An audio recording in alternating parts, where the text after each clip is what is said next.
Novo Moto G100 com a plataforma Ready For. A tecnologia que vai transformar completamente sua experiência com o smartphone. Videochamadas com inteligência artificial. Conecte-se e trabalhe livremente. Crie o seu conteúdo como jamais pensou. Jogue em qualquer tela com experiência de console. Conheça a nova família Moto G.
Podemos começar, Pedro.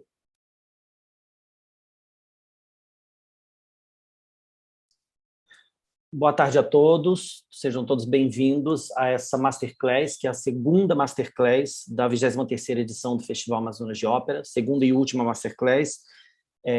O tema da Masterclass de hoje é Composição de Ópera Hoje. O Festival Amazonas de Ópera é um festival que sempre se preocupou com a inclusão. Nossas produções, nossos eventos, online ou presenciais, sempre contaram com intérpretes de Libras, audiodescrição e legenda. E não poderia ser diferente hoje. Eu gostaria de agradecer a presença da Raquel Pinheiro e Rafael Matos, que são os dois intérpretes de Libras que vão nos acompanhar durante todo o evento de hoje. Para isso, agora nesse momento, eu vou fazer uma breve audiodescrição de mim. Meu nome é Pedro Guida, eu sou produtor executivo do Festival Amazonas de Ópera. Eu estou na sala da minha casa, eu sou uma pessoa branca, de cabelos pretos, estou usando uma camisa preta e uma jaqueta preta. Atrás de mim há uma parede branca com 2 quadros. Nós estamos, todos os participantes, em uma sala digital, onde nós podemos ver as câmeras de cada participante e o rosto deles, que estão cada um de suas casas. A Masterclass de hoje vai funcionar da seguinte forma, né? Ela será em 2 etapas. A primeira etapa será a exposição e a segunda etapa será perguntas e respostas. E na hora que a gente for começar perguntas e respostas, eu gostaria de pedir aos participantes que quem tiver perguntas, entre no chat, coloque a palavra pergunta e eu vou chamando um por um para que vocês possam abrir o microfone de vocês e assim a gente fazer o bate-papo de uma forma organizada. A Masterclass de hoje, para a Masterclass de hoje, a gente tem a honra e a felicidade de receber o maestro João Guilherme Ripper, que é compositor, gestor cultural e professor.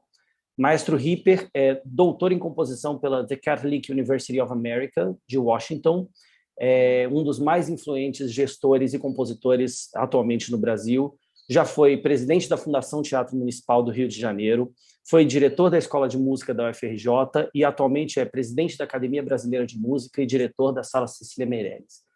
Maestro Ripper, seja bem-vindo. Fique à vontade agora para poder começar. Obrigado, Pedro. Boa tarde, colegas, muitos amigos e colegas aqui que só fazem aumentar minha responsabilidade, né, nessa tarde. Eu queria, antes de mais nada, agradecer o convite para participar do 23º FAO. É um festival que eu tenho um especial afeto, por já ter trabalhado em edições anteriores, e que foi assim muito fundamental na minha carreira como compositor de ópera. Eu queria agradecer ao Marcos Apolo, que é o diretor-geral, secretário de Cultura do Amazonas, ao diretor artístico, maestro Luiz Fernando Malheiro, querido amigo, a Flávia Furtado, diretora executiva, também querida amiga, a você, Pedro, e a toda a equipe do FAO, que eu sei o esforço que vocês fazem, sobretudo agora, nesses tempos de pandemia, para poder realizar um evento como esse. Parabéns, antes de mais nada. Bem, amigos e amigas, né, eu vejo gente aqui, compositores que já compõem, que têm óperas, como o Silvio Delvísio, a Elodie, Frigatti, que acabou de estrear o Corvo, parabéns, Frigatti, ainda não tive tempo de comentar com você pessoalmente, mas gostei muito da ópera. E, enfim, eu queria propor que não fosse uma masterclass, que isso fosse uma conversa. Vou propor alguns tópicos, mostrar algumas coisas a vocês, e depois dessa parte expositiva, que pode ser interrompida, se vocês acharem em algum momento, é só mandar no chat, que eu estou acompanhando o chat aqui, eu posso responder, mas a ideia é que eu proponha alguns tópicos para que a gente depois converse a respeito. É difícil a gente sistematizar, né, uma masterclass, ou que seja uma palestra sobre ópera, num tempo curto. Então, eu fiz um recorte. Falar um pouquinho sobre o arco dramático, falar um pouco sobre o libreto e sobre a música. Alguns tópicos sobre esses assuntos, mais especificamente. Eu vou pedir licença para compartilhar a tela, até para servir aqui de guia, para que eu não me perca. Vocês estão vendo? Faz um positivo aí para mim. Estão vendo? Estão, né? Bem, vamos começar com a definição de ópera, né? Essa definição segundo o dicionário Oxford. A primeira definição, para mim, é que interessa mais. Uma ópera dramática musicada, geralmente desprovida de partes faladas, composta de recitativos, árias, coro, às vezes balé e acompanhado de orquestra. É um drama musical. Percebe assim, ópera quanto obra, né, que é abrangente, que incorpora outras artes, faz com que o compositor tenha que andar, às vezes, em determinados assuntos que ele não domina normalmente se você tivesse compondo, por exemplo, só música instrumental. Então, você tem que andar pela música de balé, andar pelo teatro, né, pela literatura. Isso obriga que o compositor tenha uma formação, ou deva buscar uma formação humanística ampla. Ele tem que, pelo menos, tangenciar a questão do teatro, ele tem que entender das artes plásticas, de história. Hoje em dia, ele tem que entender da questão do vídeo, da dança, da literatura, da iluminação e, claro, que da própria música. Tudo isso, todos esses elementos que fazem parte de uma cultura humanística, né, eles contribuem para que a gente construa o enredo e depois componha a música para esse drama musical, né? Então, assim, é uma coisa que eu queria, antes de mais nada, sobretudo para os mais jovens que estão nos assistindo, né, essa importância da formação humanística do compositor e do libretista. Nós perdemos um pouco, para não dizer totalmente, né, nós perdemos a ideia do libreto quanto forma literária. A gente não tem... Você tem poeta, você tem o romancista, mas nós perdemos o libretista, infelizmente, da nossa convivência. Nós temos poucos libretistas, aqueles que se dedicam exclusivamente. Então, eu vou tratar um pouco do compositor, que também é o libretista, porque eu creio que, hoje em dia, é o aspecto mais comum que nós encontramos na criação de ópera no Brasil. Falando um pouquinho sobre arco dramático, né? Já na Poética de Aristóteles, né, que foi escrita 4 séculos antes de Cristo, ele fala sobre essa forma do drama, né? O drama tem forma. Ele começa, ele tem um arco dramático, ele vai, o nó, um ponto em que o nó se aperta, e depois você tem o desenlace. Tudo que leva a essa mudança, a uma mudança do feliz para o infeliz, às vezes do feliz para o infeliz também, mas às vezes do infeliz para o feliz, enfim. Mas tudo que leva para a mudança radicalmente de um aspecto psicológico do personagem principal é o nó. E esse nó, ele infere, ele necessita de um desenlace. Então, uma primeira coisa que a gente tem que levar em consideração é que o drama tem forma. Ele não é só um fluxo contínuo de acontecimentos que não tem consequência um em relação ao outro. Claro que dentro dessa forma do drama, né, nós podemos encontrar algumas variações, e claro que existem variações, não é uma coisa tão simples assim, não é uma forma ternária triangular, que você tem o início, o ponto de mudança e o desenlace, né? Tem isso, outras coisas que podem, que entram nesse arco dramático.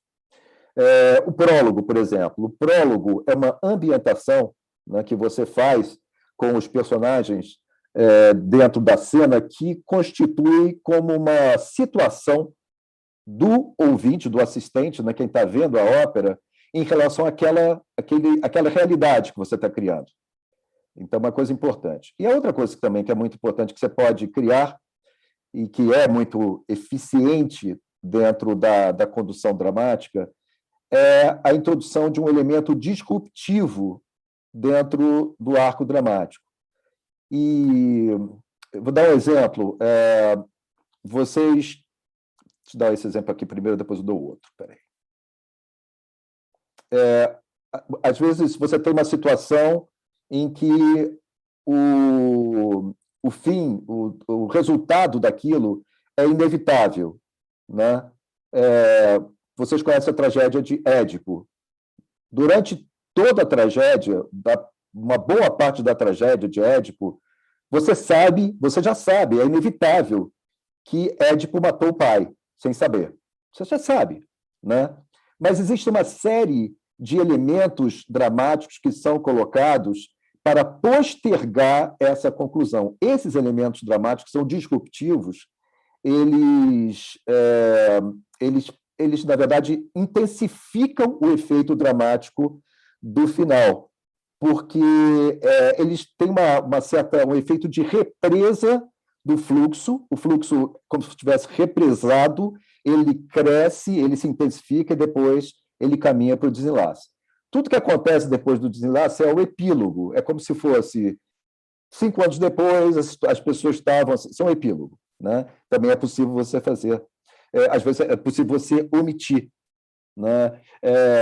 O que me vem à mente, por exemplo, é o fim de La Bohème.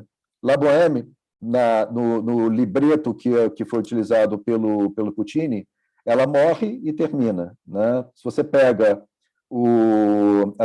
La Scène de la Vie Bohème, que é o livro que dá origem ao libreto, na verdade, o Rodolfo chega no hospital e encontra o leito da Mimi vazio, e ele aí descobre que ela morreu. E aí tem toda depois ele encontra a Musetta e ela conta o que aconteceu, tem todo um epílogo que é omitido no libreto, mas também pode incorporar. Então, isso faz parte do que acontece depois do desenlace.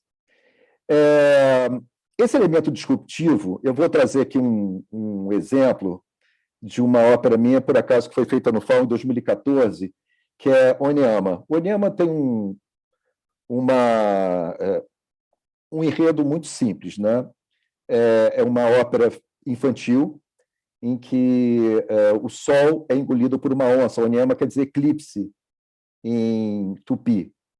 E só um jovem guerreiro, que vai ser Porangaba, só um jovem guerreiro poderá tirar o sol da barriga da onça. E aí ele segue pela floresta, no segundo ato, e aí encontra 2 personagens que são personagens míticos da Amazônia, o Boto e a Iara. E aí tem alguns episódios, mas o desenrolar normal seria que ele, no terceiro ato, achasse a onça. Ele, na verdade, acha a onça. Mas eu não comecei o terceiro ato com eles caçando a onça. Eu comecei com a onça na sua toca. Por quê? Eu tirei toda aquela parte do Iporangaba, que era um bom guerreiro, e o Boto, que era medroso, e a Iara, que é linda, e a rainha das águas, toda aquela coisa mítica, para uma situação de medo, uma situação de terror. Essa situação, ela quebrou completamente o fluxo dramático que vinha na história, e tem humor nessa história, porque, na verdade, a onça é preguiçosa, ela está dormindo, está fazendo a sesta com o sol na barriga. E então ela começa, ela fala um pouco, mas sempre muito sonolenta, mas tem um aspecto de terror.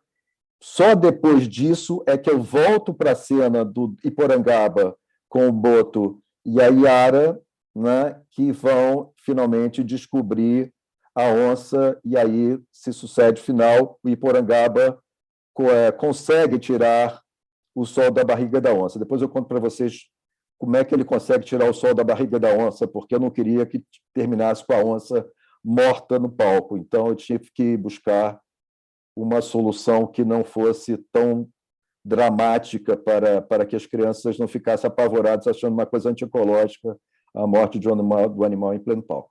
Então, vou mostrar aqui para vocês. Espera aí, um minutinho só.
Bom, era mais para a gente ver um pouquinho. Bom, eu queria citar essa ópera União, porque ela me trouxe esse problema, né? Quer dizer, como que eu coloco o jovem guerreiro derrotando a onça sem que a onça acabasse, sem que a gente acabasse com um cadáver no palco, né?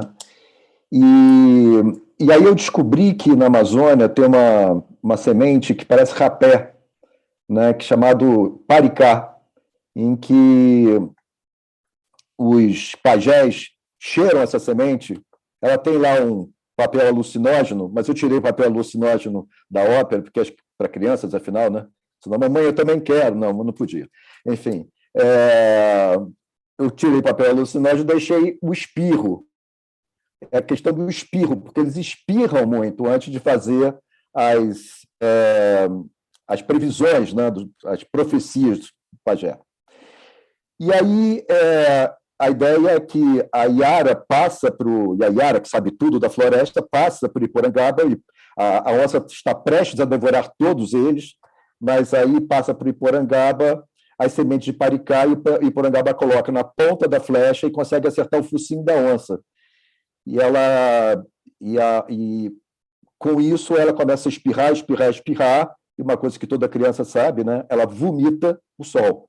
E ela vomita e sai, enfim. Então, essa foi a solução que eu encontrei para poder manter o registro infantil dentro da ópera e, ao mesmo tempo, derrotar a onça, né? Tem toda uma metáfora aí que a onça, na verdade, é esse grande desmatamento, a questão da exploração ilegal de madeira, enfim.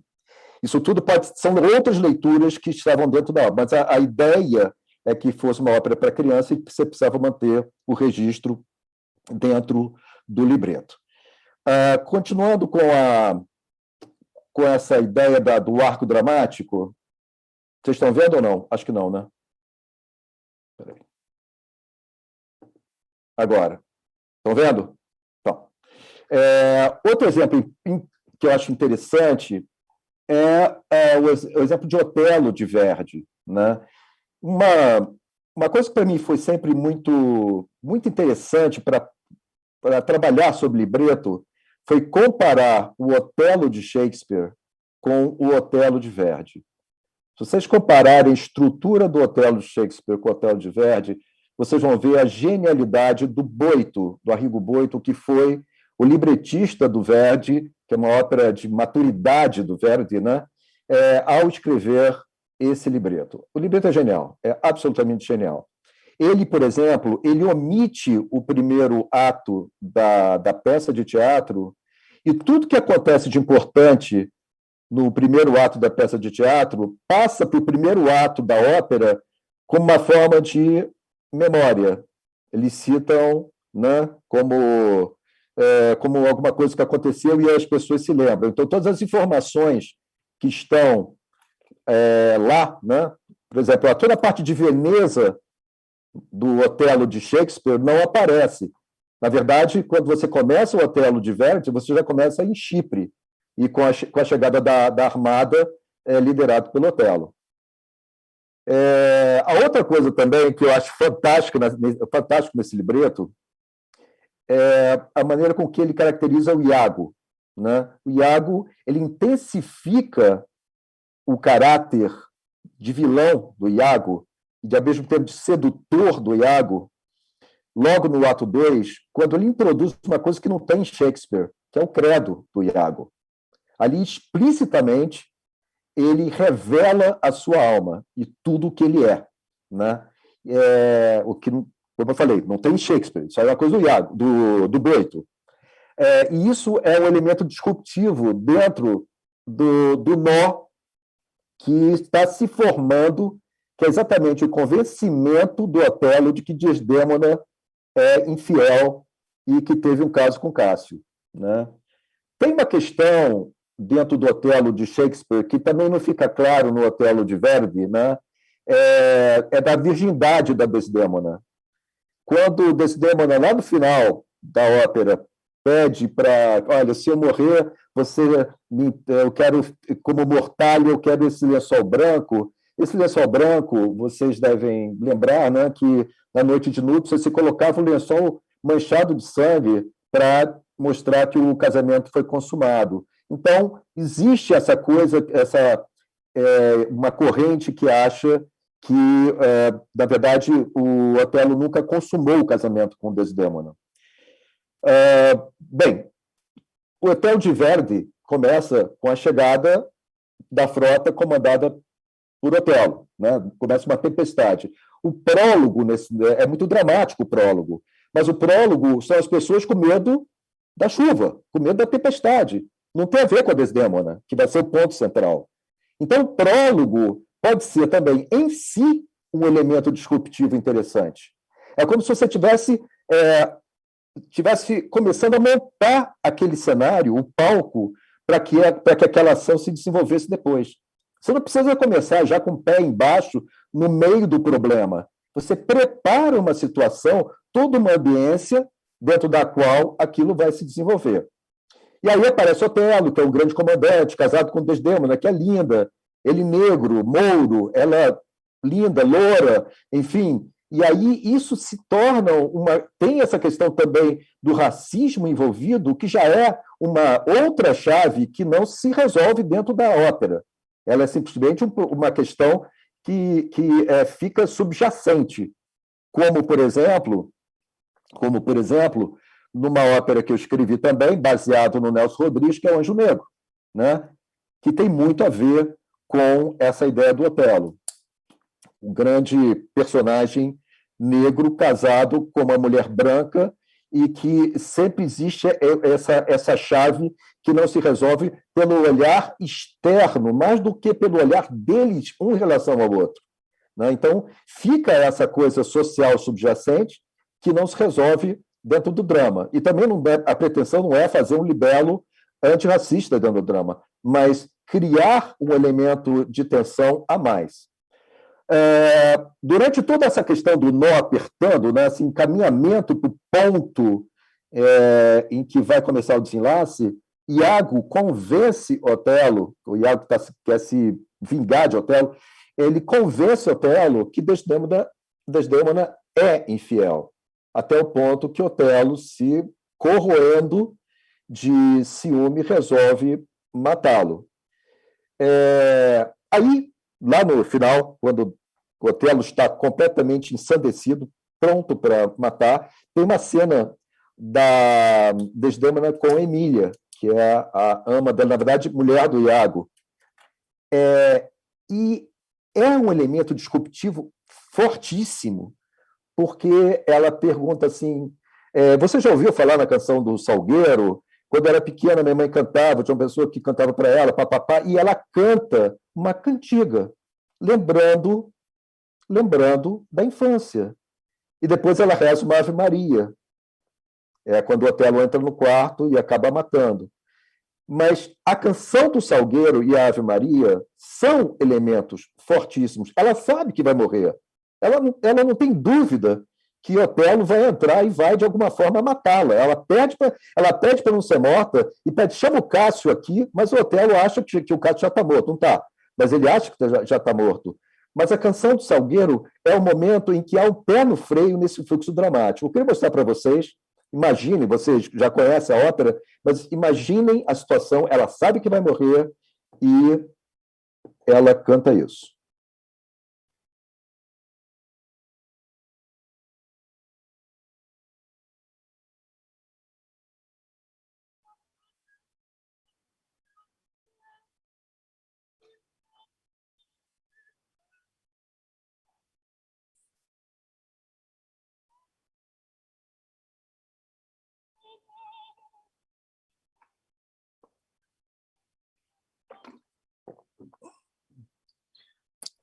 Maestro, o áudio está bem baixo, viu, do Desdémona.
É lindo, né? Mas a gente fica meio preso também com a questão do tempo, só para a gente poder falar. Mas só para vocês terem uma ideia, quer dizer, eu acho um momento fantástico e uma sacada do Boito do Verdi também de colocar isso. Então, são dois momentos que se contrapõem quase como simétricos. O credo, depois disso ela canta uma Ave Maria, é o credo do Boito e a Ave Maria da Desdémona, depois dessa canção do Salgueiro.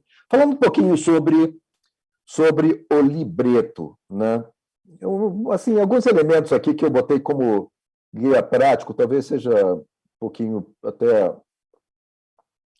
pretensioso ser um guia prático, mas só para a gente ter aqui como tópicos, né?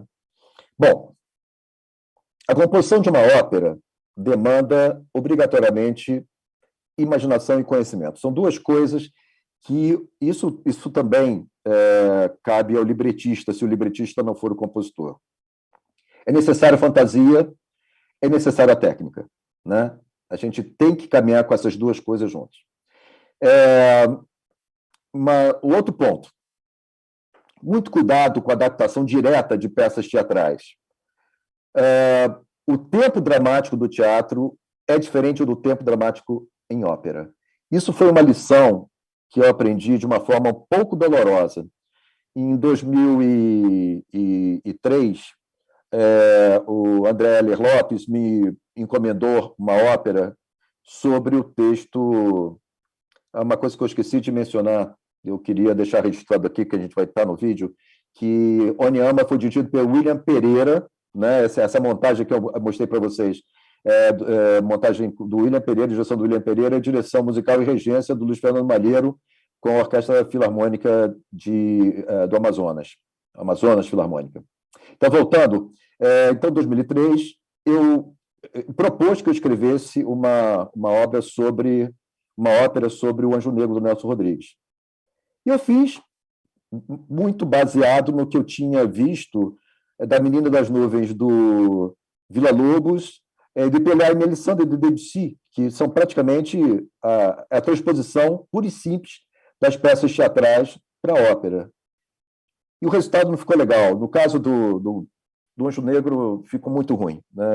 Foi uma ópera que foi difícil de escrever, o resultado não foi bom, ficou longa demais, e os cortes tiveram que ser feitos durante os ensaios, e eu vi o quanto fez falta parar para escrever o libreto, o quanto fez falta transformar aquela peça teatral num libreto.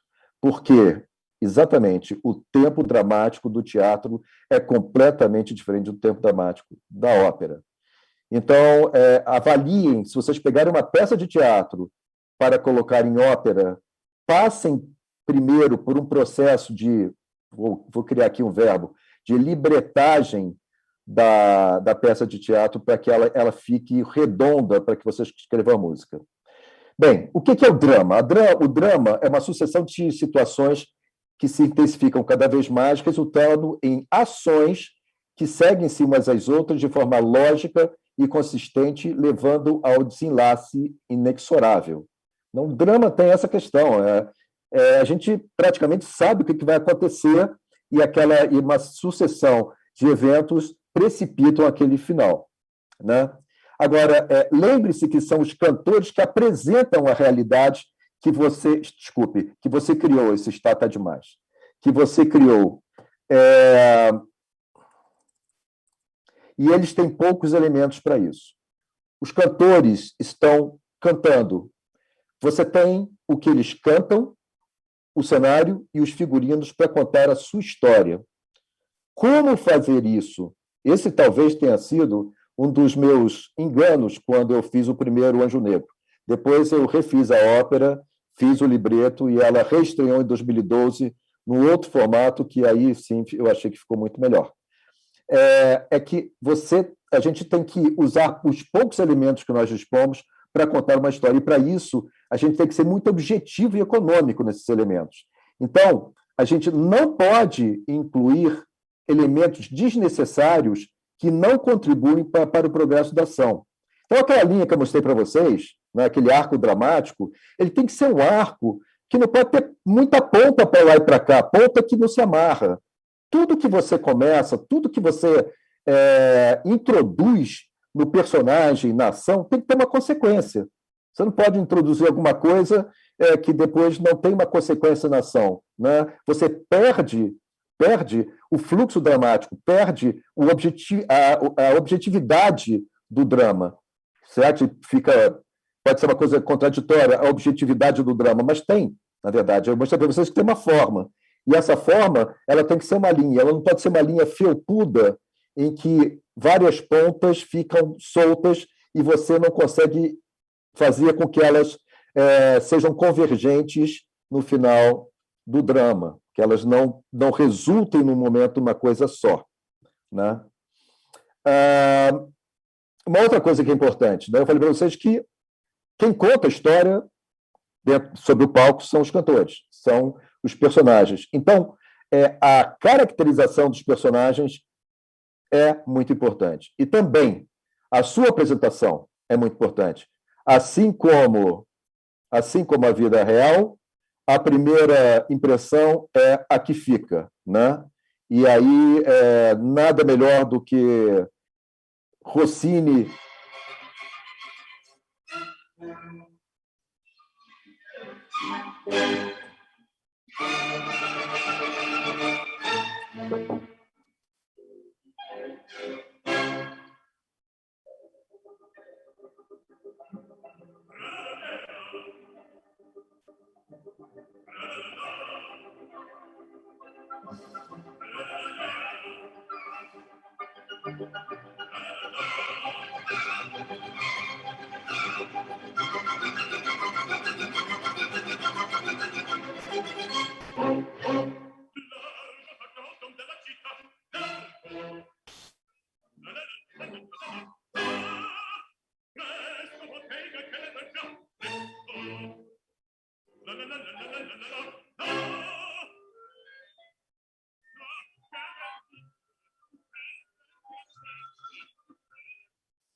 é genial, né? Quer dizer, depois dessa apresentação do Fígaro, você sabe quem é o Fígaro. O personagem é caracterizado para a ópera inteira, né? E talvez é uma coisa curiosa, né? Porque a gente não liga, né? Essa trilogia do Beaumarchais, esse Fígaro é o mesmo que vai casar depois das bodas de Fígaro, né? Então, a gente como no Rossini, não foi Rossini que escreveu, mas Mozart, às vezes a gente não cria uma ligação entre os dois Fígaros, mas são o mesmo personagem. Então, o que eu diria, por exemplo, como escrever um libreto, né? Eu sei que muitos de vocês já passaram por isso aí, mas talvez alguns não tenham passado, né? A primeira coisa a fazer é descrever o arco dramático ou o enredo em prosa. Escreva a história, dividido em cenas e atos, antes de começar a escrever o libreto.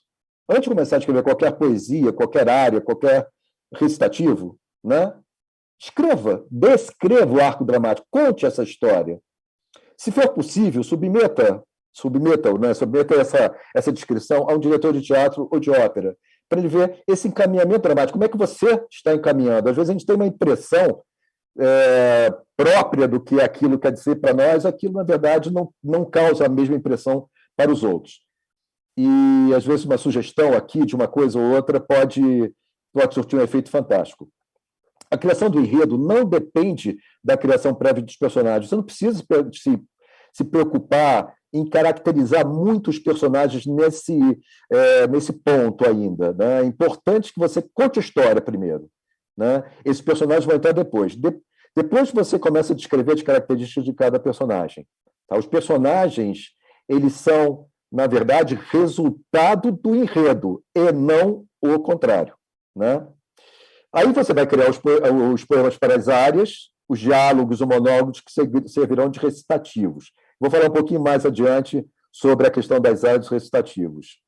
E o que eu sugiro, né, o que eu recomendo para quem tem interesse em começar a escrever libreto, é leia e analise libretos. Tem vários libretos na internet, leia e analise. Tem muitos em tradução para português ou para inglês. é importante. Veja de que forma, existe uma forma, né? De que forma é encaminhado esse arco dramático e de que maneira o libretista trabalha com áreas e recitativos, ou se não for o caso, se for uma ópera que não seja em números, de que maneira que ele trabalha a condução dramática nos diversos poemas. E acompanha a gravação de óperas, em vez de acompanhar com a partitura, acompanha com o libreto. Olha, é interessante. Veja esse lado literário da ópera, que acaba sendo um pouquinho submerso em relação à música, que fica muito mais em evidência, né? Sobre a questão da prosódia. Prosódia é uma coisa importantíssima. Quando você estiver escrevendo o texto do libreto, os poemas, é fundamental. Primeiro, se for um poema de fora, você está pegando um libreto, alguém escreveu o libreto para você, o poema não é seu, não foi você que escreveu. Fale em voz alta o texto tantas vezes quanto forem necessárias, até você sentir que a prosódia é natural. Tem que ser natural, adequada e fluida, né? Se necessário, faça a escansão dos versos. A escansão é aquela marcação, você divide em sílabas, né, o verso e marca quais são as sílabas tônicas e quais são as sílabas átonas. Isso é uma coisa muito importante para que você perceba qual é a métrica desse poema. A métrica do poema será a métrica da música. Então, se você tiver com um texto que não for seu, não foi você que escreveu, você tem que se apropriar desse texto. Né? Brahms falava isso. Repita até que você possa escrevê-lo de memória. Né? É importante que você introjete esse texto tem que passar a ser seu, né? Para que você consiga escrever a música. Eu não acho nada pior na música vocal do que um texto inserido à força uma métrica que não é dele.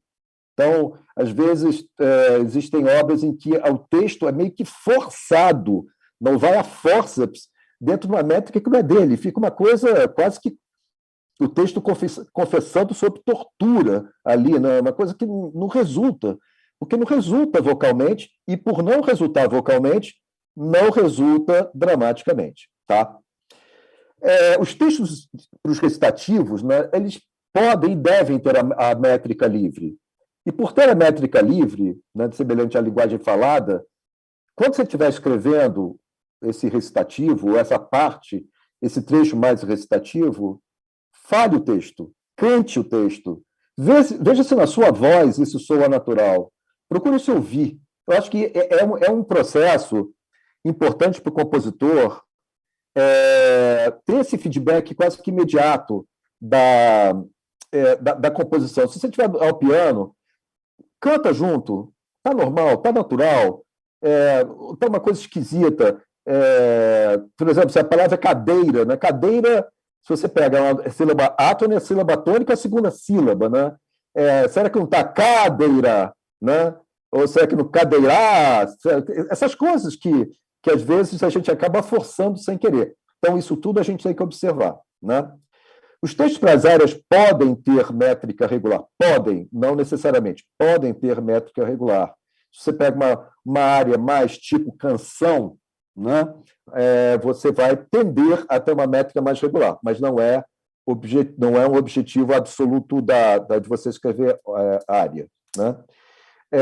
Se você tiver diversas áreas, procure uma variedade de métodos nas áreas principais. Não vai botar tudo quaternário, nem tudo ternário. Procure criar uma certa variedade, um certo contraste entre elas. Uma coisa básica, sílaba tônica em tempo forte. Isso é fundamental. Parece óbvio, tenho certeza que para vocês mas muitas vezes, por uma questão de uma irregularidade no próprio poema, a gente acaba sendo levado a colocar uma sílaba átona em tempo forte e a sílaba tônica em tempo fraco. E a gente tem que procurar, isso cabe ao compositor normalizar isso dentro da música que ele vai escrever. Repetir aqui, é igual, desculpe. Outra coisa, vamos falar um pouquinho sobre a música, né? O que é difícil? Eu não vou falar sobre a música esteticamente, porque todos nós temos a nossa própria estética e eu acho que todas elas se prestam para música dramática, desde que haja uma coerência. Mas o que eu acho que é uma situação, o que são conhecimentos absolutamente indispensáveis para um compositor que vai escrever uma ópera? Primeiro, conhecimento das vozes, né? Todas as tessituras e as possibilidades técnicas de cada voz. Não só soprano, contralto, tenor e baixo, mas soprano ligeiro, lírico ligeiro, lírico, soprano lírico dramático, dramático, tudo isso, soprano spinto. Quais são as possibilidades? Qual é a melhor maneira de ouvir isso? Partitura na mão, gravação, né? Pegar a Manolo Lescaut, por exemplo, diferente de Mimi, para pegar dois Puccini, né? Por que é diferente? Olha bem de que maneira Puccini escreve. Puccini é um tremendo professor de escrita vocal. Por que Puccini escreve diferente para Manon e escreve diferente para Mimi? De que maneira Mimi é diferente de Manon? De que maneira Lucia de Lammermoor, né, é diferente de Isolda, por exemplo? Todo mundo soprano ali. Mas de que maneira elas são diferentes? De que maneira Wagner escreve diferente de Donizetti? Por quê? Né? Essa personalidade vocal, que tem muito a ver com a personalidade do personagem, a gente tem que saber. Né? Então, quem vai escrever ópera tem que entender qual é a personalidade vocal do seu personagem. Senão, você vai escrever para um soprano genérico e você vai ter uma personagem genérica. E não é isso que você quer. Né? Uma outra coisa que está muito pouco em voga, infelizmente, nas escolas de música: contraponto e harmonia. Contraponto e fuga são ferramentas indispensáveis para o compositor. Eu vejo com uma certa preocupação e, quiçá, tristeza, a tonal, dodecafônico, não importa, não importa. Uma outra coisa que é importante, assim, se você decidir fazer a ópera com fluxo contínuo, como, por exemplo, as óperas de Strauss, as óperas de Wagner, mesmo as óperas de Puccini, as óperas já no final do século XIX, do século XX, pense de uma forma sinfônica, né? Pense nas ideias musicais que você pode criar, orquestrais até, e que a voz entre como um instrumento dentro dessa orquestra. Né? Pelo menos assim que eu faço. Eu crio um tecido orquestral em que a voz entra como instrumento. É claro que, ao entrar a voz, eu tenho que dar um tratamento especial a essa orquestração. Mas eu não penso segmentado em áreas e recitativos, eu penso num fluxo contínuo que vai me levar a um determinado início, a mudança, ou seja, o nó desfaz o nó, o desenlace. Então, isso tudo corresponde também a uma forma musical que poderia ser sinfônica, mas contém a voz. Bem, eu tinha pensado em concluir falando exatamente o que eu já falei, né? O quanto é importante, o quanto foi importante para mim, eu tenho certeza que para todos vocês que já escreveram, né? Já tentaram a mão em ópera, o quanto foi importante para que isso representa uma etapa, uma nova etapa na carreira do compositor, porque ela, de tal forma, ela exige tantos conhecimentos que você tem e que, se você não tiver, você tem que buscar, que a gente cresce de alguma forma quanto artista, a gente cresce quanto conhecimento humanístico, como eu coloquei lá no início. É necessário você ter um conhecimento muito abrangente de história, de artes plásticas, de outras coisas, para poder escrever, e é realmente uma experiência muito, muito, muito especial. Era isso que eu queria falar. Eu acho que eu falei até mais do que eu devia, já mais uma hora já, né, Pedro?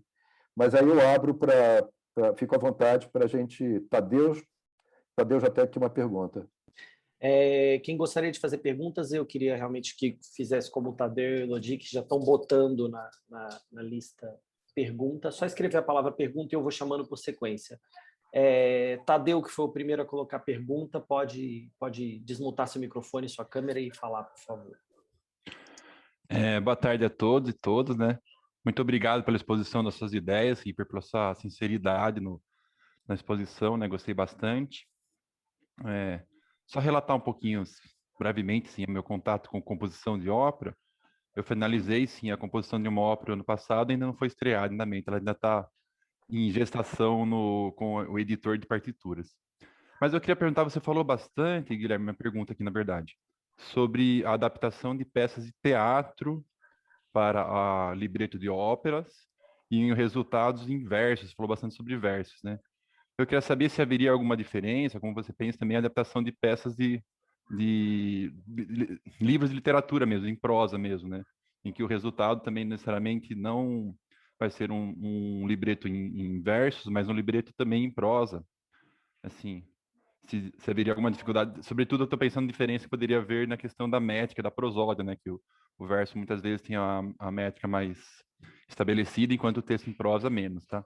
Então fica aí a minha pergunta e obrigado pela sua bela exposição. Obrigado, Tadeu. Eu acho que eu, como sugestão, diria a você para passar por um libreto. Eu acho que é importante passar por um libreto. No caso do Pelléa e Mélisande de Debussy, por exemplo, que é uma obra do Metterland, funciona relativamente bem. Gramaticamente, por exemplo, A Menina das Nuvens do Villa-Lobos, acho que funciona menos. Gramaticamente funciona menos. A música é genial, mas dramaticamente funciona menos.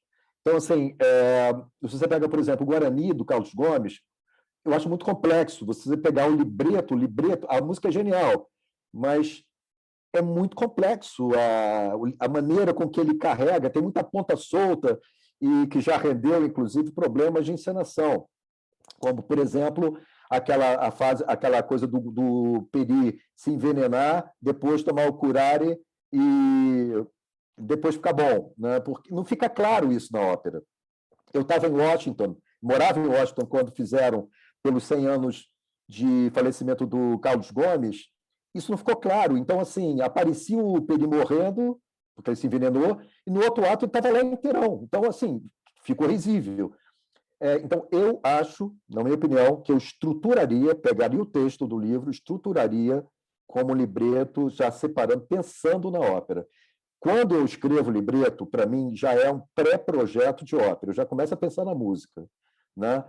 Então, eu já divido o que eu quero, o que eu acho que vai ser área, o que vai ser recitativo. O fato de trabalhar em cima do texto, ficar mastigando, ruminando aquele texto, eu acho que é importante para você partir para a música. Obrigado. Pedro, você está mutado. Perdão. A próxima pergunta é da Elodie, por favor. Olá a todos e a todos. Obrigada, João Guilherme Ripper, pela exposição. Muito rico poder te ouvir. Eu tinha uma pergunta, talvez seja mais técnica, ou, enfim, não sei.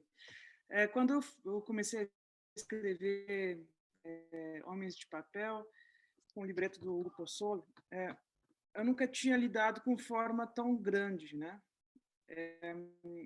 E quando a gente lida com forma pequena ou média, né? Acho que a gente cria as próprias técnicas e as técnicas mais oficiais para conseguir uma coerência, né? E como a escrita da ópera ela demora, né, meses, a grande dificuldade para mim foi sempre, durante esses meses, ter que voltar sempre e ligar os pontos e achar um fio vermelho ou dourado. E sempre eu tive que voltar por pequenos toques para amarrar aquilo e achar uma coerência. Mas acredito eu que eu fiz isso de maneira instintiva musical, mas foi algo que talvez tenha sido mais difícil e ainda como não foi estreado, eu não tive a oportunidade de ouvir de verdade, então ainda tem aquela pequena margem de surpresa.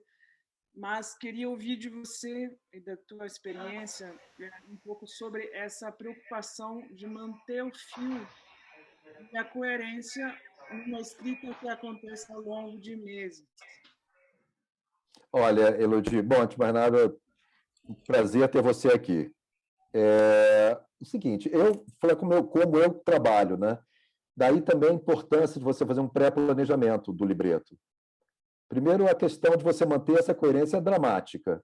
Para você fazer essa coerência, manter essa coerência dramática, você tem que manter a sucessão de eventos dentro do libreto, dentro do texto, de uma forma coerente. Como eu falei, né? Evitar o máximo elementos que sejam perturbadores desse arco, né? E saber que você está saindo de um ponto e que você vai chegar em outro. Então, você tem que ter o tempo todo em mente onde você vai chegar, né? E, é claro, você tem um ponto climático ali, onde é a mudança, né? O grande câmbio, e depois o desenlace. Muito bem. Partindo desse ponto que você trabalhou, que você planejou, que toda essa arquitetura está pronta, né? Quando você escreve a música, o que amarra isso? De que maneira que você amarra isso? Daí não é só apenas o texto, né? Eu utilizo muito fragmentos musicais que vão se repetindo, não necessariamente como leitmotiv wagneriano, mas elementos musicais que vão se repetindo e que servem como memória, né? O que acontece? Quando você está assistindo a uma ópera ou ouvindo uma história, quem está assistindo está trabalhando, é um participante ativo com a sua memória. Você tem que entender o que aconteceu para entender o que se sucede. E de que maneira que você, compositora, pode ajudar nessa memória? Trazendo elementos musicais que já aconteceram dentro da orquestra, como acompanhamento, um fragmento aqui, um fragmento lá, e isso vai criando um tecido que se torna identificável e que cria uma certa unidade do início ao fim. Mas aí, Elodie, qual é o perigo? De ficar unidade de mais e variedade de menos. Então, é esse balanço, né? Ninguém disse para você que era fácil quando você começou a escrever Homens de Papel. Certamente ninguém falou que ia ser fácil. Você tem que contrabalançar esses elementos que são elementos de unidade com os elementos de contrastes para que você consiga ter todo esse painel, todo esse fluxo dramático caminhando de uma maneira fluida do início ao fim, mas que você não perca o fio dourado, né? Essa é a ideia.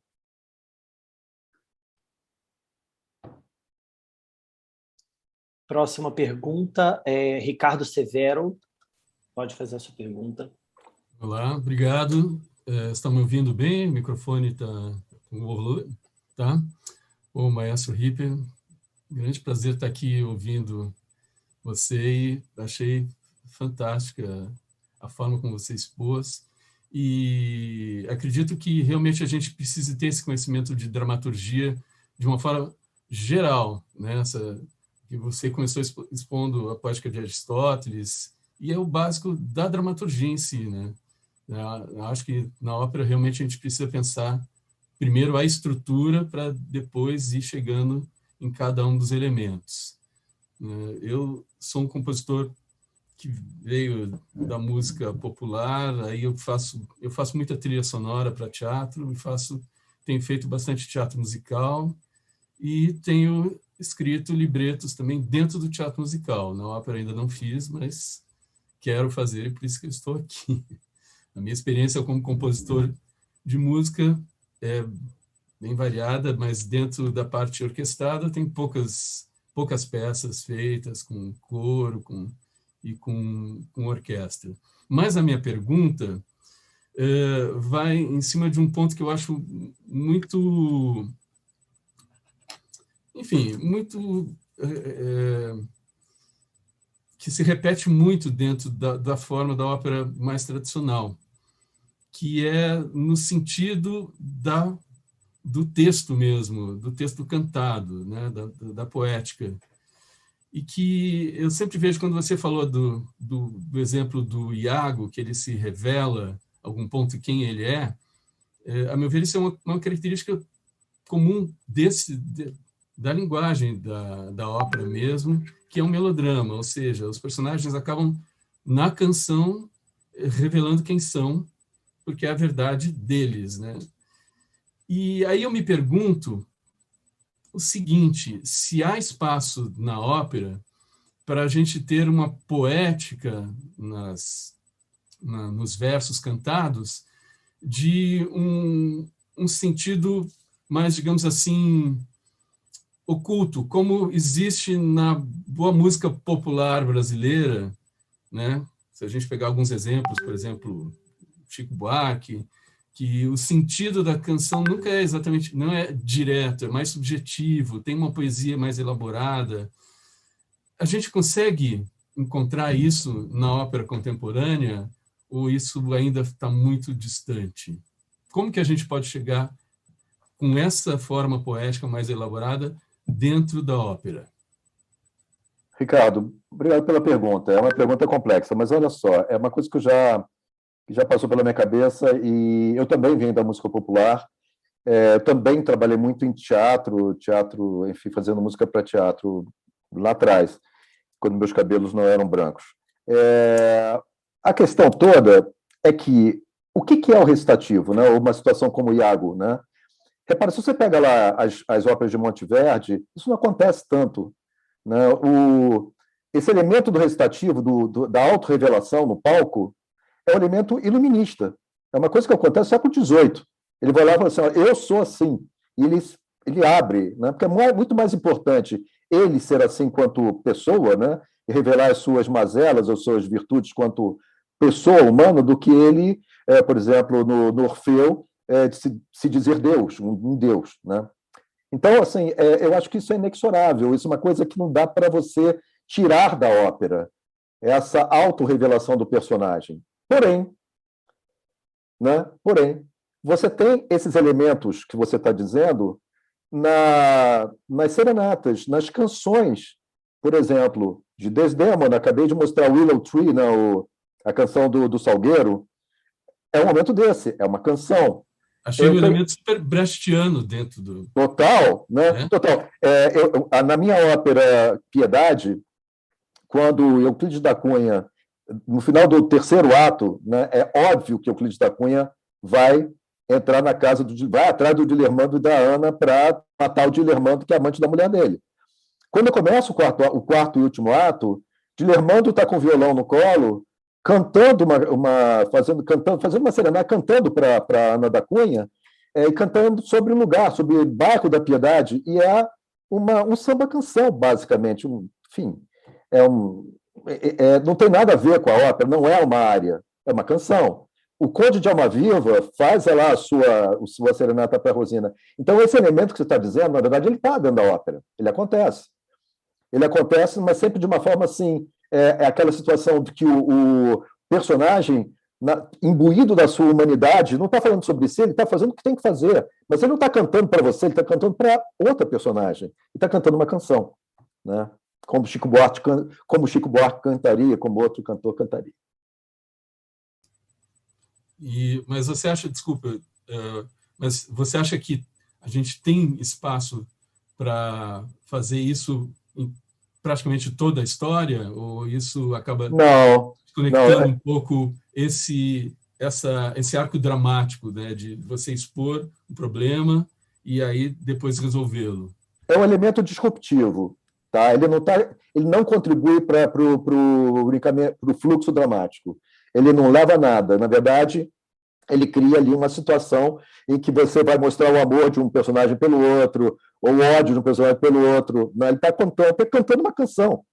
Imagina, no meio de uma ópera, de repente, alguém para e canta um samba, alguma coisa, ou numa cena que é ambientada num determinado bar, e aquilo ali acontece. Você vai mostrar o que está acontecendo no bar. Mas eu acho que você não pode tirar do personagem o direito que ele conquistou no século XVIII, no iluminismo, de falar de quem ele é.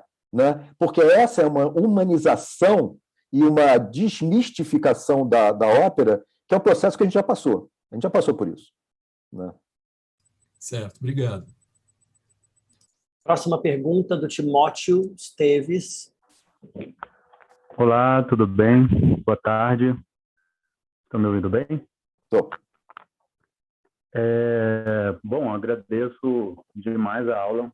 Foi realmente uma chuva, né? Bem legal. Eu sou Timóteo, eu moro em Manaus, né? Eu trabalho aqui como violoncelista na Orquestra Amazonas Filarmônica e fico aqui, né? Todo ano pertinho da ópera, acompanhando todas quando posso, mediante as trocas de réplica, né? Bom, eu sou compositor, há um tempo estou desenvolvendo esse trabalho, né, para instrumentos solo, para grupos, até para orquestra também. E a pergunta que eu queria fazer, na verdade, é bem menos elaborada, é saber algum material didático, porque assim, se abordou assuntos que, apesar de eu estar vendo, estar junto aqui, né, como ter um libretista, por exemplo, né, isso realmente acaba que vira deu certas explosões assim na minha cabeça. Eu falo, puxa, é verdade, tem uma sequência, tudo tem uma sequência. Na música, na composição, a gente faz assim com uma sequência, né? Lógico que na contação da história, na letra também vai ter, né? E eu queria saber se algum material didático, alguma forma de eu estar galgando esse percurso aí até escrever realmente uma ópera e fazer uma coisa bem elaborada, né? Obrigado. Obrigado a você, Timóteo. Eu passei para o Pedro, acho que ele vai depois compartilhar com vocês umas notas sobre a poética de Aristóteles e outras notas sobre um livro que eu acho que é fundamental, quem não conhece deve conhecer, que é Ópera como Drama, de um professor chamado Joseph Kerman, um livro de 1956, mas que permanece muito importante. Quando eu li, não existia esse livro em português, e eu recomendo fortemente a quem tem interesse em escrever ópera que leia esse livro.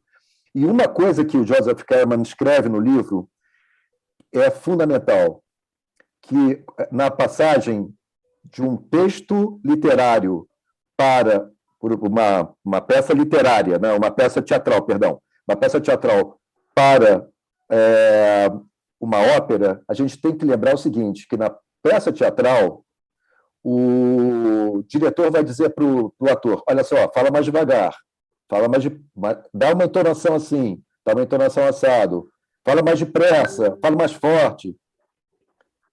Na ópera, isso tudo é escrito pelo compositor.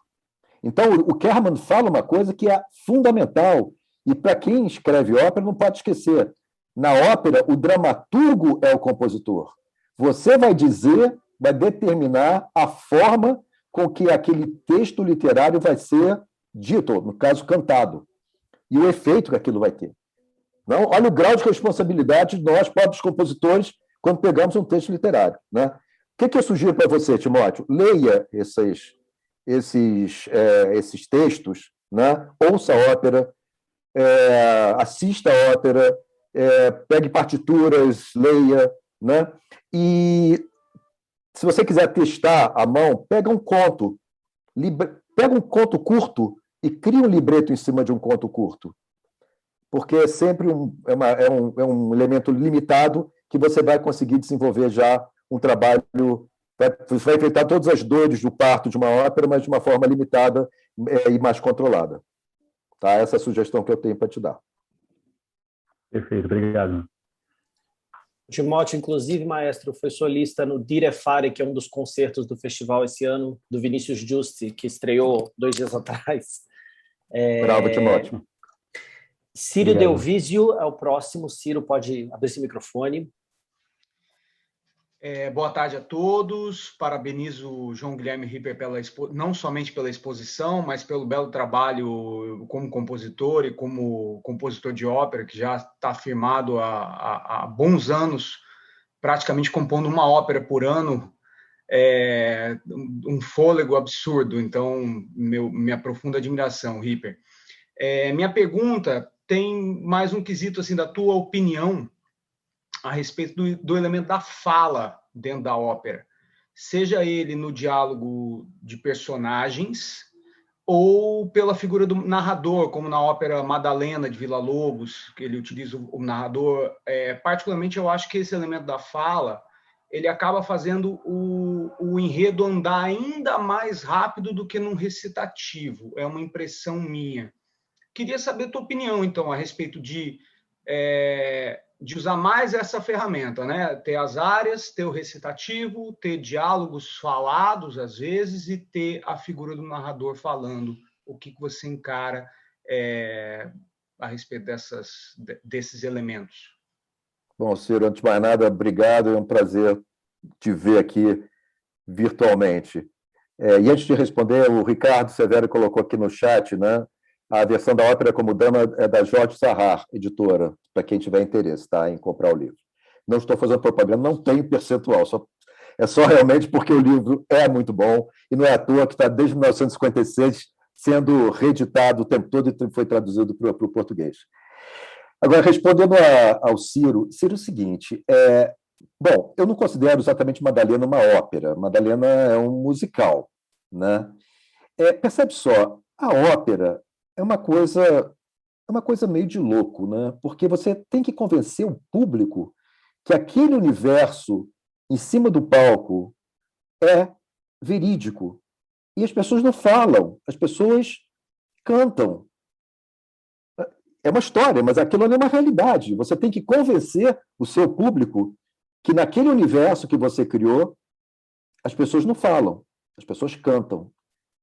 E isso o distingue do universo que você, onde você está, onde as pessoas estão assistindo. Então, na minha opinião, tá? Isso é uma opinião absolutamente pessoal, eu acho que o narrador ele quebra essa bolha de encantamento. De alguma forma, ele rompe essa bolha de encantamento. Ele desmente o que você está tentando convencer, né? Eu não utilizo. Talvez, assim, claro, que existe algum momento em que você faz um parlato, né? Final do La Bohème, é morta. Ninguém canta aquilo, né? É morta.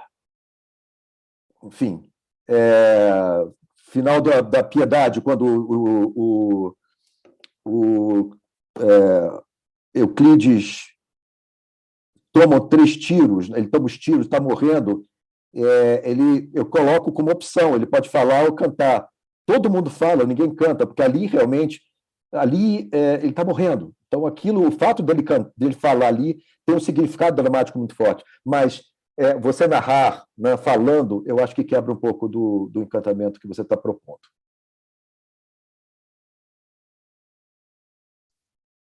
Próxima pergunta, só um momentinho. Próxima pergunta da Paulina. Paulina Lutschuk, pode abrir o microfone, por favor. Boa noite. Fico muito feliz de estar aqui e gostei muito das dicas, porque, na verdade, eu tinha algumas perguntas, mas a maioria delas já foram todas respostas. Aí sobrou pouco das perguntas minhas. E uma pergunta assim, uma coisa que eu gostei bastante, que me interessou bastante, essa questão de refazer o texto para libreto. Eu tenho um texto, na verdade, escolhido, que eu gostaria de trabalhar. Ele é bem curto e no primeiro momento eu pensei usar ele quase do jeito que é, mas agora vendo o que você falou, eu achei que talvez tenha que pensar mais sobre isso para que fique bom. E a minha pergunta é se você teria algumas mais dicas sobre peças que você recomenda analisar, além do Otelo de Verdi. Isso é uma coisa que eu gostaria de saber.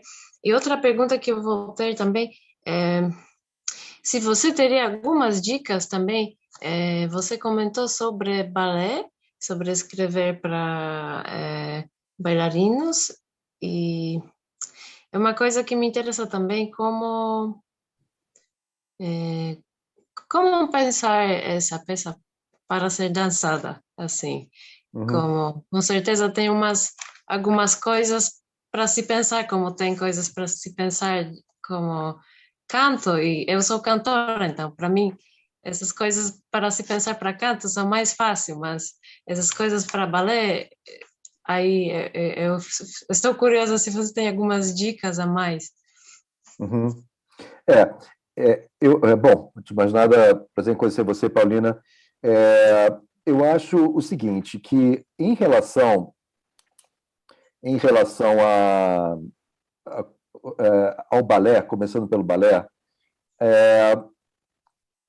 eu não tenho muita experiência com a questão de escrever para balé, mas é uma forma dramática, né? Então, conta uma história, só que dessa vez a gente não tem a voz, né? Você só tem a coreografia, a movimentação.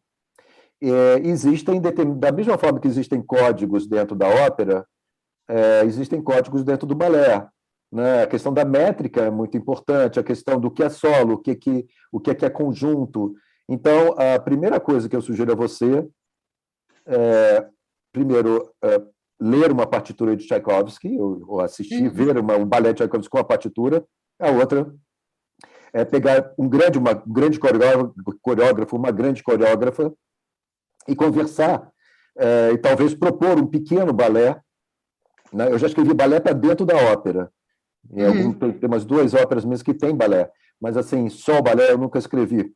Mas, basicamente, é uma forma dramática que a gente pode abordar dessa forma. Você tem um libreto também, não tem um libreto do balé, mas você tem o texto do balé, e em cima disso você vai desenvolver a tua história de uma forma dançada, usando os códigos, o que vai ser solo, o que vai ser conjunto, o que é pas de deux, etc. A primeira pergunta eu esqueci.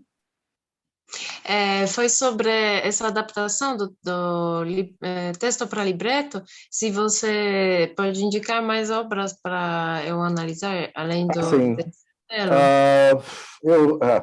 Bom, eu acho que assim, incontornável é você analisar, ler Shakespeare, o Otelo de Shakespeare, e ler Otelo de Boito, e comparar os dois. Eu acho que isso vai... o Otelo de Boito, o libreto do Boito, né, do Otelo.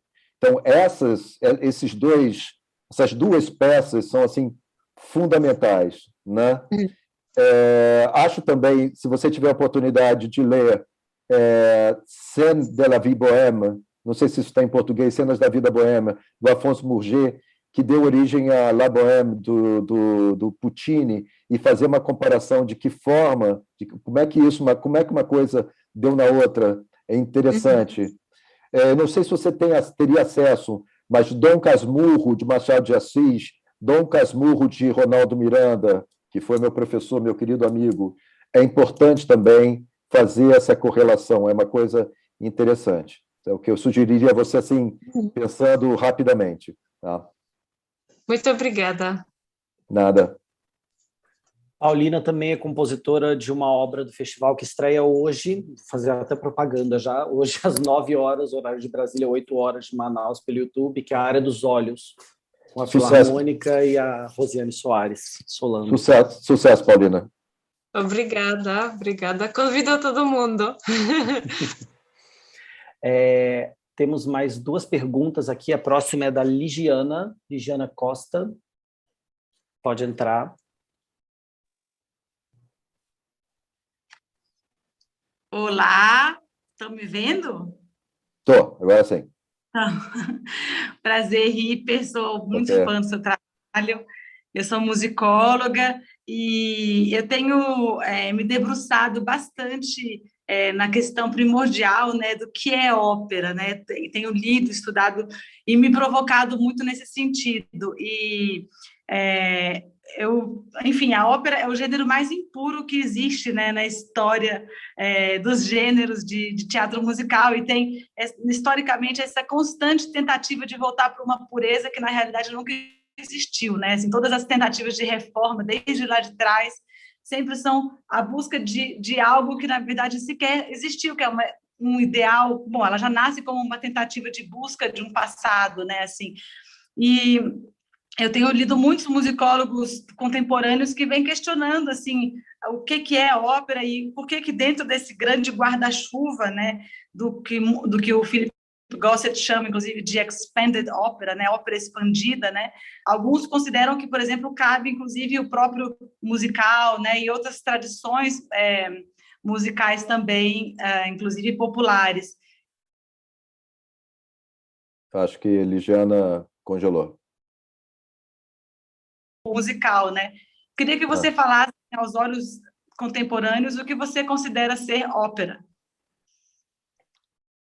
Ligiana, você me pegou. Essa é a pergunta que eu temia. O que eu considero ópera? Não, eu acho que a ópera tem fronteiras bem definidas. Eu não acho que o musical seja ópera, por diversas razões. Pela própria estrutura, pela maneira com que ele é composto, por ter uma parte que é, na verdade, teatro. Talvez o musical se aproxime mais do Singspiel, da opereta, do que propriamente da ópera. A ópera tem determinados elementos que são indissociáveis, né? Como a questão dela ser cantada o tempo todo, dela ter uma forma dramática que é conduzida pela música, basicamente, dela ter coro, enfim, dela ter área, enfim, tem uma série de situações que fazem com que a ópera seja... Agora, eu não sei se eu concordo necessariamente que se busque, eu acho que não mais uma pureza. Na verdade, ela nasceu de uma busca de uma pureza, uma busca da volta do teatro grego, né? Pelo pessoal da Camerata Fiorentina. Mas eu acho que hoje em dia ela é uma forma de expressão que é muito flexível, na verdade. Quando você tem óperas muito diferentes. Hoje em dia, até a característica da música contemporânea, você tem estilos diversos convivendo, hoje em dia, dentro da música contemporânea, e às vezes estilos diversos convivendo dentro do mesmo compositor, e às vezes estilos diversos convivendo dentro da mesma ópera, da mesma obra, né? Então, é difícil a gente... Eu acho que é uma dificuldade que a academia tem de criar de tentar rotular essa questão da ópera como um gênero que é histórico e que vem o tempo todo tentando achar o seu caminho. Eu acho que é uma forma de expressão artística que é contida em si mesma. Eu acredito que seja... ela seja muito óbvia, né, quanto forma hoje em dia, para que a gente confunda com outra coisa, né? Eu acho que pode ser objeto de uma elucubração acadêmica, de uma pesquisa do que é ópera, mas eu acho que ópera é ópera. Respondendo a você, desculpa, eu não consigo dizer além disso. Ópera é ópera. A próxima pergunta, Elodie, eu só vou colocar o Frigatti primeiro, por você já ter feito uma pergunta em seguida, eu te chamo, tá bem? Então, Eduardo Frigatti, pode, por favor, fazer a sua pergunta. Olá, boa noite a todos. Boa noite, professor Ripper. Obrigado pela explanação, foi muito interessante. Eu agradeço. Tomei nota aqui, tinha algumas questões a colocar, mas eu acho que o que eu gostaria de perguntar agora, talvez tenha um pouco de relação com a resposta que o senhor deu anteriormente. Qual o lugar da ópera na música clássica hoje? E como ela pode impactar especificamente na sociedade brasileira, que foi uma sociedade que amou ópera por muito tempo, né? Eu ainda acho que ama, só que decaiu um pouco isso do espaço de mídia que ela poderia ter.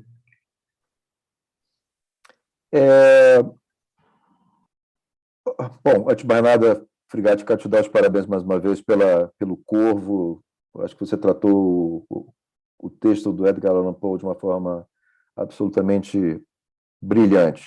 Segundo, eu quero te pedir um favor. Não me chama de senhor, porque cada vez que chega um senhor, eu envelheço 10 anos aqui. e apesar de eu ter tomado a primeira dose da vacina, ainda não tomei a segunda. Então, por favor. Eu acho que a ópera... Eu vou separar duas coisas, a ópera quanto composição e a ópera quanto fazer artístico. A ópera precisa ser feita, né? O fazer artístico primeiro. A ópera precisa ser feita. Nós estamos aqui, nós somos 21, sei lá, nós somos 18 praticamente aqui, mais o pessoal que está, o 17, pessoas interessadas em ópera, o que compõem ópera. E quantos teatros no Brasil fazem ópera, de fato, né? Quantos teatros no Brasil levam a ópera e quantos teatros no Brasil produzem ópera brasileira? Então, o primeiro impacto deveria ser o fazer operístico, essa produção, que não precisa ser nada absolutamente custosa. Existe aquele mito de que ópera custa muito dinheiro. Você é uma prova de que não, você fez uma ópera com vídeo que funcionou maravilhosamente bem, né? Existem outros formatos de câmara. Então, o primeiro impacto deveria ser o impacto do fazer operístico. E, em cima, ou a partir do fazer operístico, abrisse o mercado para que novos compositores escrevessem ópera para mais palcos. Nós precisamos multiplicar esse palco. Eu não sei se vocês estão sabendo, né, da existência, a Frigate faz parte desse fórum, Fórum Brasileiro de Ópera, Balé e Música de Concerto, numa concertação absolutamente inédita de teatros brasileiros, o edital está aberto, um concurso nacional para a composição de uma ópera, né, que será apresentado, cujo prêmio será a apresentação em 10 ou 12 teatros no Brasil inteiro. Isso nunca aconteceu. Então, assim, nós precisamos, isso, primeiro que o fazer operístico seja uma prática, e que, a partir disso, abra-se o canal para que compositores como você, né, como Elodie, como Ciro, como Paulina e outros, tenham a oportunidade, como o Ricardo, tenham a oportunidade de apresentar as suas óperas, né, e poder aprender com esse processo. Porque compositor de ópera aprende com processo, é um processo que você aprende fazendo. Né? Ninguém chega quando o Puccini escreveu Leville, né, foi a primeira ópera dele, enfim, não foi um sucesso absoluto, ele teve que reescrever, tinha coisa errada, tinha coisa ruim e tal. Quer dizer, esse processo eu acabei de contar para vocês que o Anjo Negro de 2003 foi muito ruim. Para mim foi um grande aprendizado, doloroso, mas um grande aprendizado. Aprendi tudo que deu errado, mas só consegui aprender porque ela foi a cena, né? Ela foi a cena. Então, tem limite desse edital, Ricardo? Tem. A gente está focando nos jovens compositores, mas isso não quer dizer que outros compositores não podem se inscrever, mas tem que escrever ópera, tá? É que a gente fez um recorte para poder dar uma força para os jovens compositores. Bom, gente, então, Frigate, era isso que eu teria te dizer, né? Eu acho que a gente precisa lutar para que os teatros façam ópera. E não só os teatros, as salas de concerto façam óperas de câmara, que a gente busque novos espaços, né? Para que porque a ópera conta uma história, essa história pode ser a nossa história. Ela não precisa ser uma história, ela não precisa ser histórica, ela pode ser uma coisa cotidiana. A gente pode criar um verismo brasileiro em que a gente traga para o palco os nossos personagens cotidianos. Né? É isso que eu teria a dizer. Obrigado. Maestro, nós temos mais duas perguntas e eu vou encerrar, tá bem? Tem uma outra questão aqui que está sendo levantada. A Rita levantou a informação de que esse edital especificamente que o senhor mencionou seria para jovens compositores? Eu respondi isso agora, Pedro. Ele tem um limite de 40 anos. Tem um limite de 40 anos, ok. A próxima pergunta é da Elodie, por favor, pode fazer sua pergunta, e depois João Carreño, e aí a gente finaliza. Então, obrigado por me dar essa segunda pergunta aqui, possibilidade. Ripper, queria ter uma dúvida aqui, queria saber a tua opinião, justamente sobre essa questão de achar o libretista que vai ser o libretista ou a pessoa certa para, né, compor com a gente. Isso principalmente quando se trata de histórias mais pessoais que a gente quer contar e não adaptações de texto. Tempo atrás eu estava vendo, por exemplo, os relatos, entrevistas, né, do George Benjamin, falando que ele, né, parou de compor durante décadas porque ele não conseguia achar, apesar de tentativas, e que não conseguia achar. Ele trata temas bastante pessoais e íntimos, inclusive, até achar o Martin Krimp, né, que então, desde então, virou o parceiro, né, de escrita dele. Então, assim, ouvindo você relatando esse primeiro, vou colocar aspas, tá? Fracasso, eu me permito dizer isso porque você mesmo contou, Sim. essa primeira versão. Foi fracasso mesmo. Eu acho até muito sincero da tua parte, porque não é todo mundo que admite isso e, na verdade, depois você ter a oportunidade de poder corrigir aquilo e ver, enfim, né?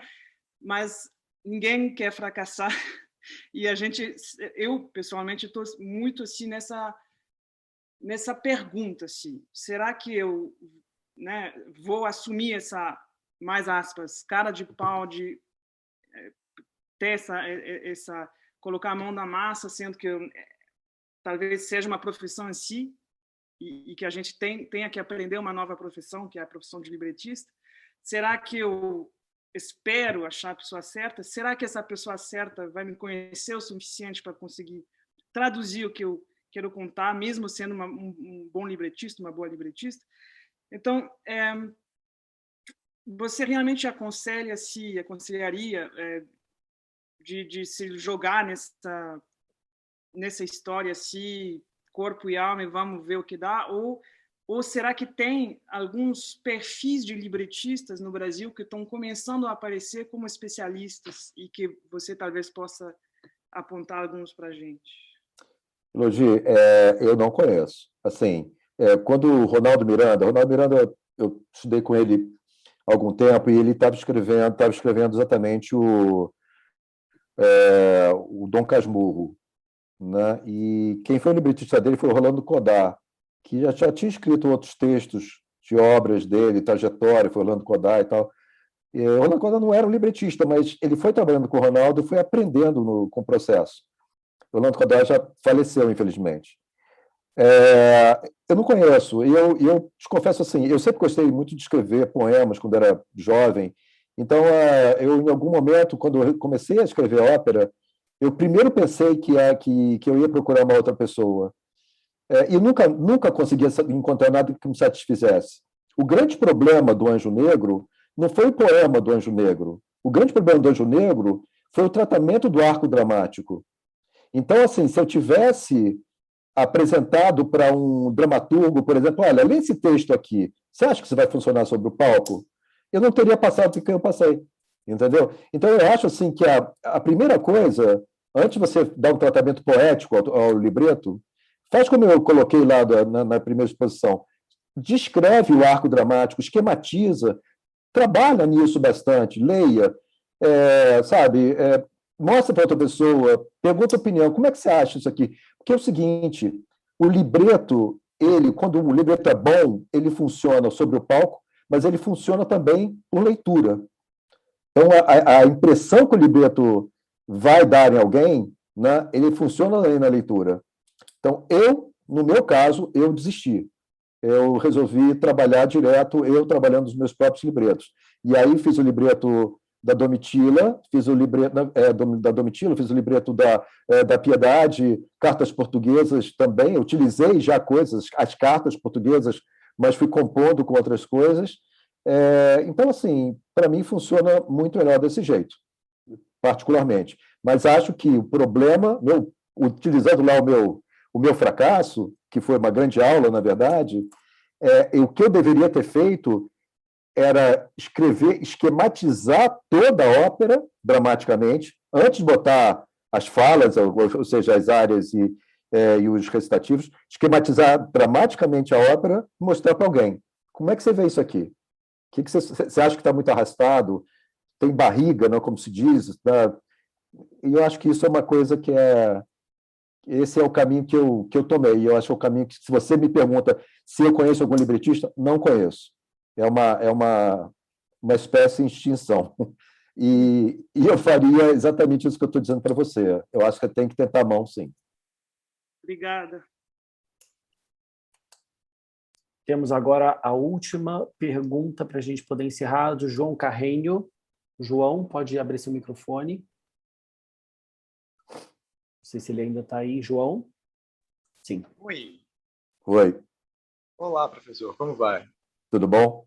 Tudo bom. Há quanto tempo? Festivais atrás. Tudo bom? Eu lembro num festival atrás que você falou para mim uma coisa que você estava falando agora há pouco, sobre o conhecimento das vozes, né? Quando a gente está escrevendo, né? Que a gente estava trabalhando canção em Pelotas, e eu lembro que você falou muito sobre, para a turma, né? Sobre esse conhecimento. Não é só SATB, né? Nós temos, né, classificações e classificações de vozes para a gente escrever, né? E eu estava aqui pensando uma dúvida sobre essa escrita de ópera que eu estou escrevendo, minha primeira ópera também, né? Já escrevi balé e tudo mais, mas ópera está sendo a primeira. E uma dúvida que me vem à cabeça é sobre a escolha das vozes na montagem de uma ópera, né? Como você, professor, chega na sua escolha das vozes, por exemplo? Ela é um resultado da sua escrita, né? Ou ela já é uma definição da construção do caráter dos seus personagens?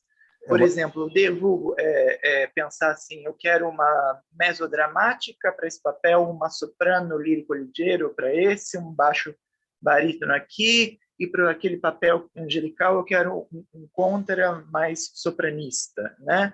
Ou não, você desenvolve o arco e pela sua escrita, quando você terminou, você fala, não, eu vou precisar desses tipos de vozes.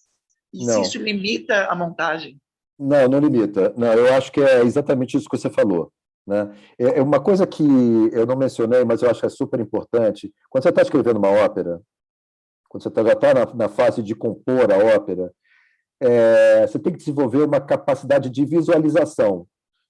No meu caso, eu preciso ver, eu tenho que ver a cena, né? E aí eu fico louco, igual um louco lá no estúdio, meio que representando, vendo como é que um vai falar com o outro e tal. E quando eu vou fazendo isso, eu vou criando a personalidade, a característica de cada personagem. Não é à toa que personagem em inglês é character, né? Então, você vai criando a personalidade de cada um desses personagens.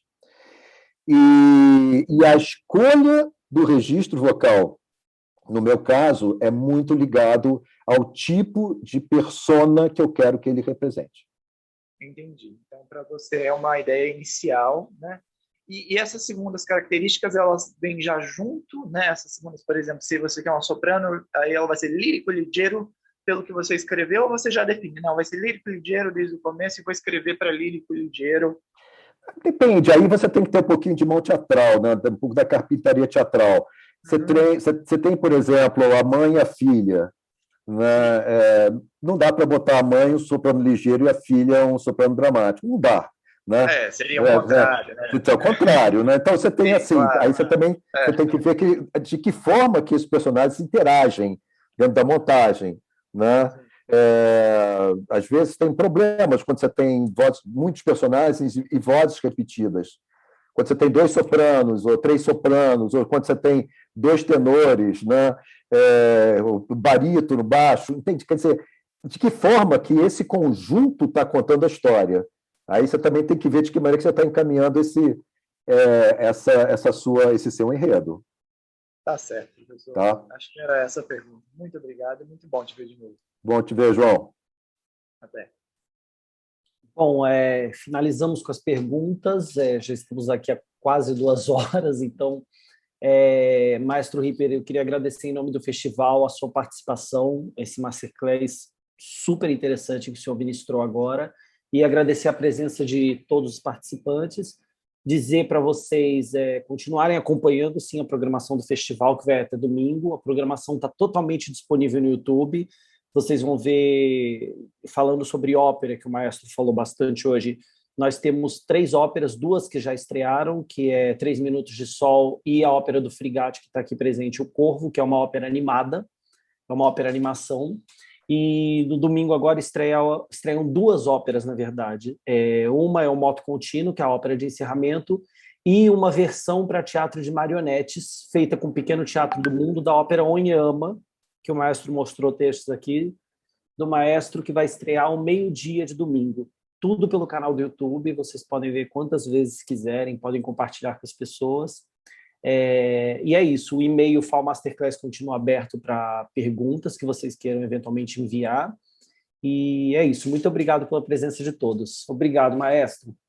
Muito obrigado pela presença, pelas perguntas e pela oportunidade da gente fazer essa convivência, ainda que virtual. Foi um prazer ver todos vocês. Maravilha. Até a próxima, todo mundo. Até mais. Até mais. Recording stop. Novo Moto G100 com a plataforma Ready For. A tecnologia que vai transformar completamente sua experiência com o smartphone. Videochamadas com inteligência artificial. Conecte-se e trabalhe livremente. Crie o seu conteúdo como jamais pensou. Jogue em qualquer tela com experiência de console. Conheça a nova família Moto G.